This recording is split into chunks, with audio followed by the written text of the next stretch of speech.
Hey guys, welcome back to LCS Garage, and today is going to be a kind of interesting video. And I'm going to talk about basically, instead of modifying your car, how you can maybe properly set it up. As it often happens, especially when building a race car, the want to buy more mods is very real. Recently I've been watching this series from Donut Media called the Money Pit, and that's basically everything that I'm already doing except, with like money and editing skills and like talent, but that's besides the point. I recently watched a video on installing sway bars, and that made me want to buy sway bars. But as you guys remember, we're broke. So I wanted to kind of use what I already had in the Miata and optimize that setup. As you guys already know, I have some good tires on it. I have coilovers already. I have those flying VMAX Extreme whatevers. We can adjust alignment. So using the stuff I already have, I wanted to see how much of a difference I can actually make. So today we're going to play with some tire pressures and see what kind of differences it makes on lap time. Welcome back to Inside the Miata, and today we're going to do a science experiment. I've read basically everywhere online about the optimal tire pressures while running a track, and I know it varies a lot based on your car, your tires, all that fun stuff. But for me personally, I just want to see what the heck tire pressures even do. So what I'm going to be doing is just a couple laps around Pineview, and I'm going to be doing probably 3 laps each. I have the tires set really high right now, just to be exaggerated. They're at 40 psi all around.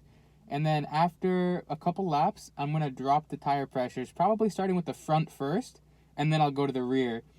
And what I want to see is the understeering and oversteering characteristics that changing tire pressure will actually make. For example, baseline now, my car understeers quite a bit.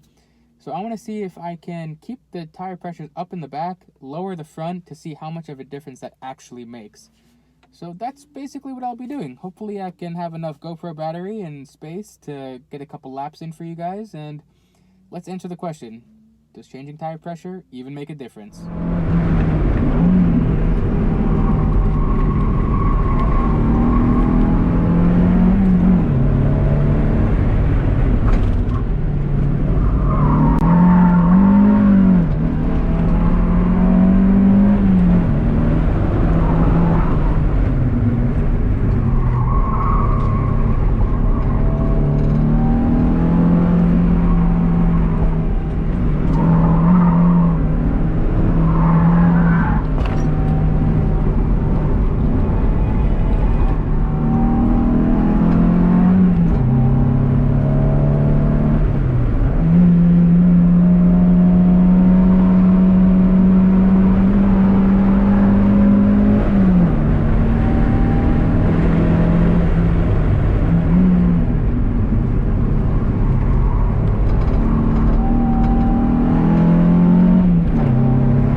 So as you saw in that clip, the tires were screaming. There was definitely understeer as always, and this time some oversteer, as you saw a lot of sketchy moments.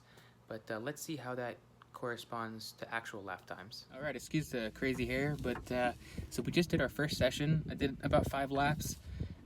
Conditions, I would say, are mostly good. It's like the track is kind of cold now. It's 50 degrees, and it drizzled earlier on. As soon as I was pulling in, it was drizzling, but it stopped now. My best time was a 127.65. That's like pretty much in line with what I normally do. I'm mid 120s, and that was with 40 all around for tire pressures. So I have now dropped it drastically in the front to 30. So I'm running 30 in the front, 40 in the back. So let's see what we do.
can see, it kind of started to pour midway through the session, so that kind of sucked. But excuse me.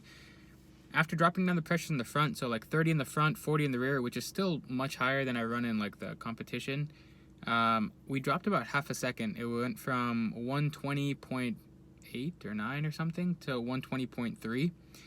So that's pretty awesome. There's definitely some room to give. I was understeering more. I mean, probably because it was raining.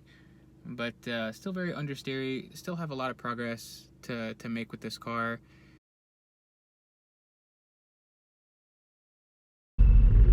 Guys, we are currently sitting in second place. The first is that Porsche Cayman. We have to beat him.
Done with the track day. For some reason my GoPro just decided to die, so I lost a lot of really good footage. A lot more cars came, and we had some good like close battles with other Miatas and a Civic and an FRS or something.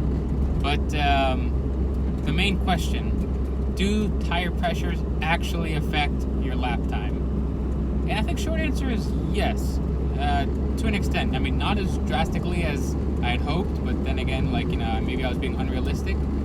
But by the end of the day, or I guess the end of the sessions, I ended up having my front pressures set to around like 23, 24 pounds, and my rears at like 26, 27, and that yielded me like the best time. That was like a 120 flat, and that's, you know, I would say like 0.8 of a second faster than when I had 40 all around. And I know 40 is an exaggeration, but exaggeration meaning like I didn't expect it to be fast, but it definitely does make a difference for your lap times. Close to a second, probably realistically half a second.